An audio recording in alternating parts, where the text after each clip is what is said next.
در گذشته بسیاری از مردم از روی تعصب و فهم نادرست تلویزیون، سینما و استفاده تلفن را هم حرام می‌دانستند. اما با گذشته زمان و با رشد و پیشرفت علم و تکنیک انسانیت درک کرد که این وسیله ها خودشان حرام نیستند، بلکه استفاده نادرست از آنها میتواند حرام باشد. قرآن و سنت انسان را به دانش، تفکر و استفاده نعمت‌های الهی برای منفعت جامعه تشویق میکند. خداوند در سوره جاثیه آیت 13 میفرماید: و سخر لكم ما فی السماوات و ما فی الارض جمیعا. یعنی خداوند آنچه در آسمان ها و زمین است همه اش را برای شما، یعنی انسان ها، اطاعتکار گردانید.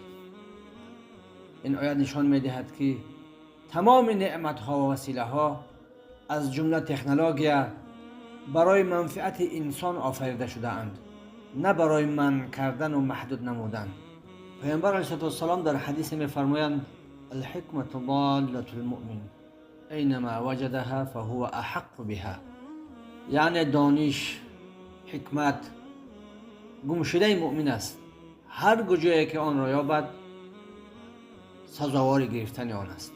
این حدیث دلیل است که مسلمان باید از هر علم فایده‌ناک، حتی اگر از کشور یا قوم غیر مسلمان باشد هم، استفاده کند تا در این زمان قفا نماند. هر چیزی که به منفعت انسان و جامعه باشد و به دین اسلام ضرر نرساند در اسلام حرام نیست.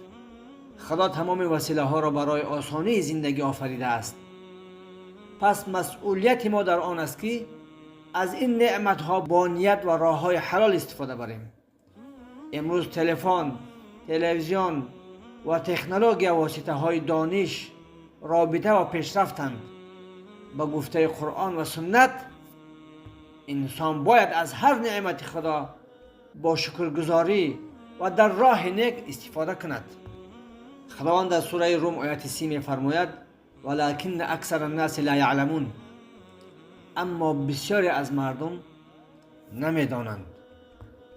در زمان گذشته بسیاری از مردم به علت و سبب‌های دینی یا فرهنگی تلویزیون، سینما و فیلم ها را حرام می‌شماریدند.